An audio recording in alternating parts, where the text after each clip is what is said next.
Merci, cher ami. Muchísimas gracias, amigo. Me encantaría hablar en español, pero por respeto al idioma de Cervantes voy a seguir con la lengua de Voltaire. Pero lo importante es que hay traducción al español, así que yo podría hacerlo, pero sería masacrar la lengua, así que por eso prefiero optar por el francés. Bueno, con lo que sigue, no pretendo hacer una presentación exhaustiva de la cuestión del cambio climático ni de las migraciones del Mediterráneo, y mucho menos aún hacer un análisis crítico de la manera en la que los decisores políticos consideran a las víctimas del cambio climático, que como saben son numerosas. Es un trabajo que exige mucho tiempo, mucha energía y medios. Y no tengo ni uno ni otro. Como así tampoco tengo la intención ni está dentro de mis competencias hacer una síntesis aquí. Me limito simplemente a compartir con ustedes algunas reflexiones y someter a su perspicacia, sagacidad y a crítica, y lo digo realmente a la crítica, algunas cuestiones y propuestas. Sin embargo, en el tiempo que se me ha asignado, quiero felicitar o reiterar mis felicitaciones a los organizadores por la elección de esta temática emergente, que no por eso deja de ser menos compleja ni delicada, sabiendo que es necesario multiplicar las investigaciones científicas, acentuar la movilización e intensificar la defensa, como ha dicho mi compañero recién, y como mencionó en la respuesta del Papa, para hablarlo cara a cara. Tanto esta reunión como la de Marruecos van a permitirlo. Así que quiero agradecer a mis amigos y colegas por esta invitación a participar de esta manifestación, por el esfuerzo empeñado, por la energía para organizar este reencuentro y hacerlo posible. Muchas gracias una vez más. Señoras y señores, hoy día las migraciones son objeto de represión, es un tema de controversia y una espina irritante que provoca la empatía de algunos y el rechazo de otros. Suscita temores que cada vez son más graves y agudos, debates cada vez más fanáticos, políticas cada vez más drásticas y controles cada vez más rigurosos. La migración internacional en el Mediterráneo tiene larga data. Se han construido distintos imperios y destruidos, y también la historia más reciente incluye colonización y descolonización. El nuevo milenio se ve marcado por el surgimiento de la problemática migratoria, y voy a parafrasear a André Malraux a decir que el siglo XX será migratorio o no lo será, y yo creo que sí lo es. Una de las cuestiones claves de la cuestión internacional y todo lo que lleva a constituir el desafío mayor del siglo XXI. La mundialización de los intercambios de bienes, de capitales, de las nuevas tecnologías, nunca ha tenido un desarrollo tal como el actual. La aceleración de la movilidad de las personas, gracias a la mejora de las condiciones de transportes, cada vez más rápido y más barato.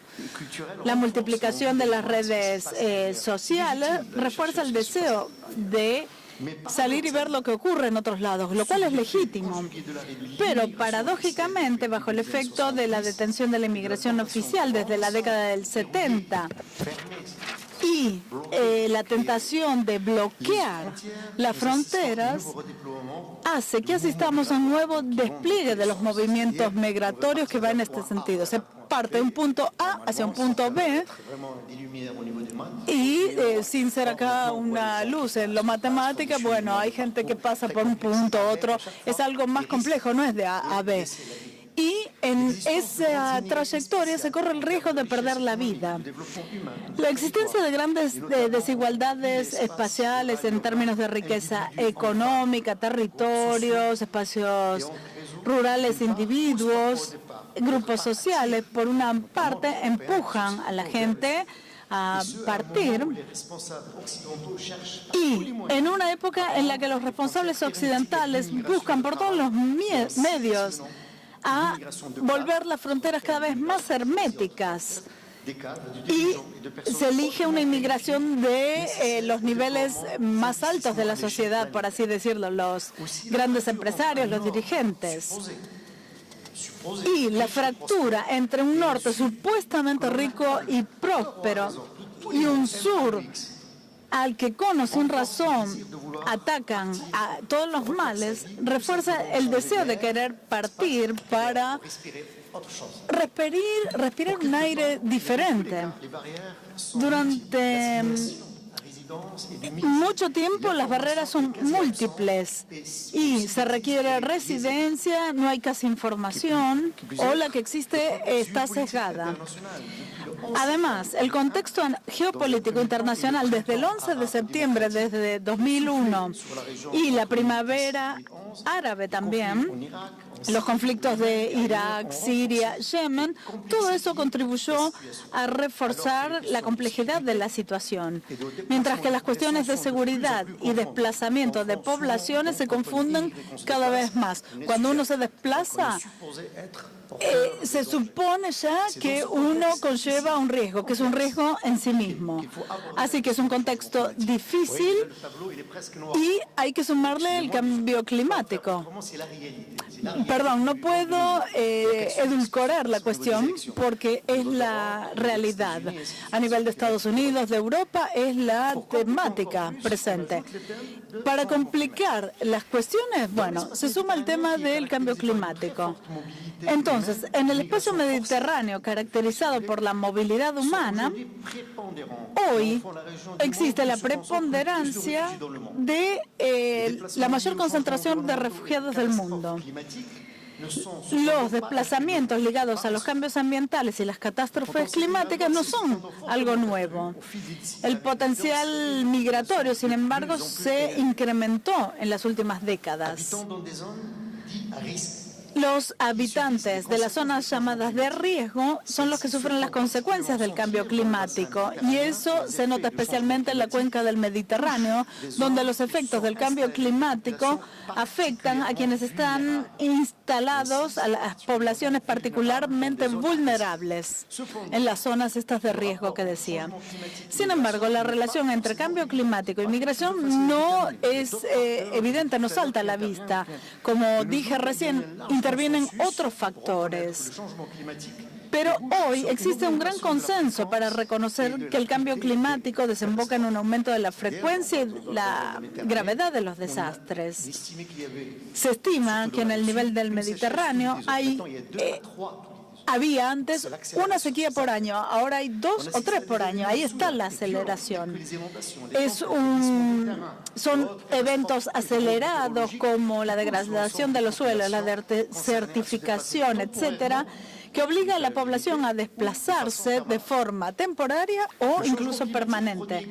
El cambio climático produce también convulsiones como el recrudecimiento de las sequías, la salinización de los recursos hídricos, también la erosión del litoral, que era rara en estas zonas, también la erosión de los ríos y el aumento del nivel del océano. Así que es algo progresivo. Y en todos los casos, las consecuencias son graves para la producción de víveres, el rendimiento de los cultivos, el abastecimiento de agua potable y los medios de subsistencia, que afecta a la población de todas las regiones. Por eso el tema de la migración climática es muy actual. El proyecto de migrar es el fruto de una combinación de factores socioeconómicos, históricos, políticos que interfieren en la decisión de marcharse o quedarse. Y las dos principales dificultades radican en la complejidad de determinar y definir las migraciones medioambientales y cuantificarlas, evaluar el papel específico del cambio climático con respecto a la inmigración temporal o permanente. Así que son dos cuestiones, como habíamos dicho. Entonces, se plantea una primera pregunta, y esta pregunta es: ¿cómo calificar las migraciones ligadas a los cambios climáticos? No es algo sencillo. Podría parecer sencillo a simple vista, pero no lo es. Hoy día hay todo un abanico de conceptos utilizados, pero ninguno tiene alcance jurídico. Se habla indistintamente de inmigrantes, refugiados climáticos, ecológicos, desplazados por catástrofes naturales, éxodo ecológico o refugiados ambientales. Y podría seguir la enumeración. Entonces, son tantos los calificativos que se usan desde el año 85 y la publicación del informe del Programa de las Naciones Unidas para el Medio Ambiente, para hacer referencia al mismo fenómeno, que la frecuencia del término refugiado no es algo azaroso. En primer lugar, transmite la imagen del drama. Cuando hablamos de refugiados, nos imaginamos la catástrofe, la urgencia. Pero supone una protección jurídica. Uno presupone que también hay un andamiaje jurídico, que en este caso es ficticio. Entonces, en todos los conceptos y definiciones de refugiados climáticos, por analogía, se lo asimila a los refugiados políticos. Y sin embargo, esta vinculación no es apropiada porque actualmente no se le puede asignar ningún estatus jurídico parecido al de la Convención de Ginebra de 1951, el Protocolo de 1967. Además, ninguno de los instrumentos internacionales en vigor es susceptible de ofrecer protección jurídica directa ni suficiente a esta población. Desde hace unos años, las declaraciones que surgen de parte de investigadores, expertos y responsables de la formulación de políticas se multiplican. En la prolongación de estas iniciativas hay que resaltar un avance considerable durante la COP21, donde se logró una decisión que voy a citar: elaborar recomendaciones relativas a los pasos integrados específicos para prevenir y reducir los desplazamientos de población vinculados a los efectos nefastos de los cambios climáticos y de hacer frente a ellos. Fin de la cita. Señoras y señores, la segunda cuestión que surge, que a mi entender es igualmente importante, es cómo cuantificar a los migrantes ambientales. ¿Cuántos son? De hecho, es más complicado cuantificar esta migración porque adopta múltiples formas, porque son a largo plazo, algunos son a corto plazo, otros son de ida y vuelta o van y vienen, otras son auténticas migraciones nacionales, otras son definitivas, no se vuelven más. Y me atrevo incluso a dar una cifra. Según el informe publicado en 2016, serían 20 millones en 2015 y 42 millones en 2010. O sea, es un tema que admite debate, pero como ven es una cifra considerable y de acá a 2050 lo va a ser más. El informe subraya que casi todos los desplazamientos son internos que afectan a más del 80% en Asia, teniendo en cuenta que Asia agrupa el 60% de la población mundial. Hay que resaltar que esta región del mundo es la que alberga ciclones, tifones, tsunamis y otros fenómenos climáticos que van aumentando. Pero estas cifras no incluyen los desplazamientos del cambio climático que siguen siendo inabarcables. Las poblaciones de la orilla del sur del Mediterráneo se ve especialmente tocada por los efectos del cambio climático.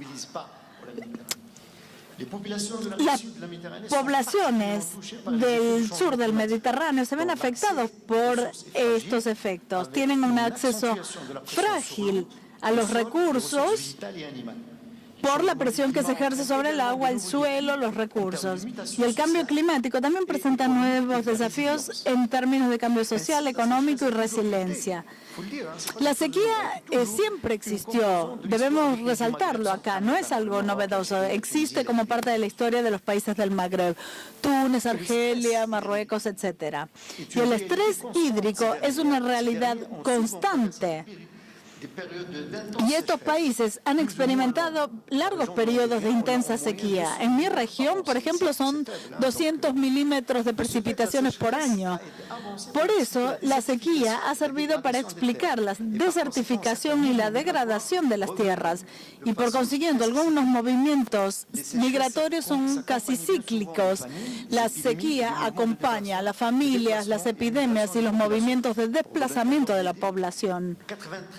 Un 93% del territorio del norte de África es árido o semiárido, para que tengan una idea.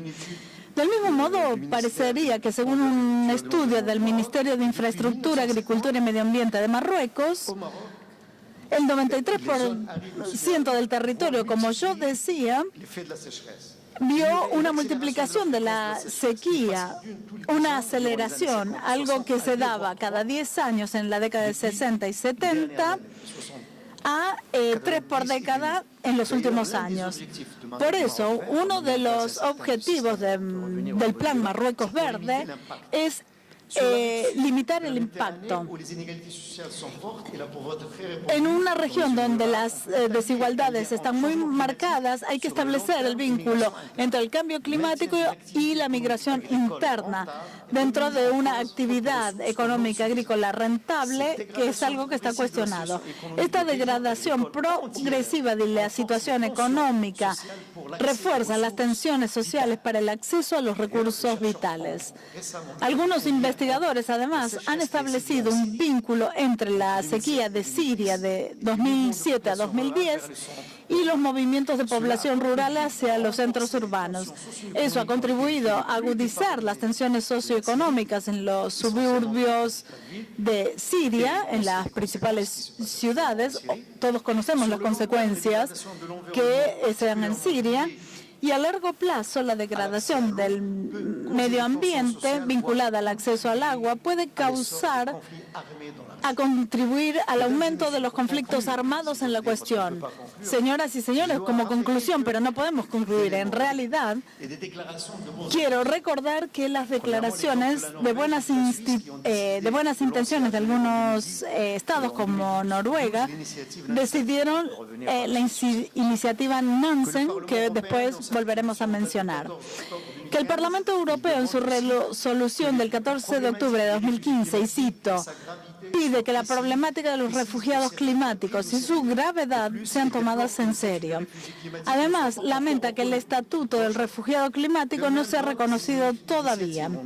Fin de cita. Del mismo modo, otras iniciativas de Suecia, Noruega, etcétera, van en el mismo sentido. Se podría hacer referencia también a la movilización de países más vulnerables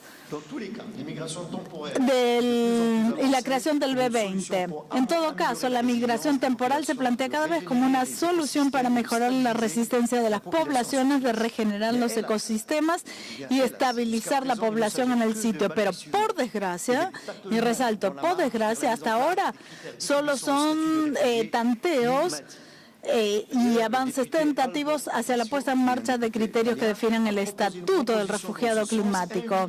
El eurodiputado Patriciello presentó una propuesta invitando a la Comisión del Medio Ambiente a redactar un informe. Sin embargo, las perspectivas en la materia son poco esperanzadoras y necesitan mayor movilización, en especial en el marco de la COP22, que tendrá lugar el próximo mes de noviembre en Marruecos, y el tercer Foro Mundial, que espero que organice la Argentina en 2017, permitirá establecer, y yo hablo en plural porque represento a la mía y a otras, con la sociedad civil, que es una parte interesante, con los responsables de la toma de decisiones, van a tener un papel fundamental para un mundo en el que se pueda vivir, que sea vivible, un mundo para todos, solidario, ecológico, respetuoso de los derechos humanos. Es algo que no es una utopía y va más allá de la necesidad. Hay que tener en cuenta las víctimas de los cambios climáticos. Del otro modo, Albert Sauvé dijo en la década de 1950, si la riqueza no va a los pobres, serán los pobres los que irán hacia la riqueza. Por eso debemos ser todos solidarios para avanzar conjuntamente. Muchísimas gracias, espero no haberme excedido en mi tiempo. Muchas gracias, Mohamed.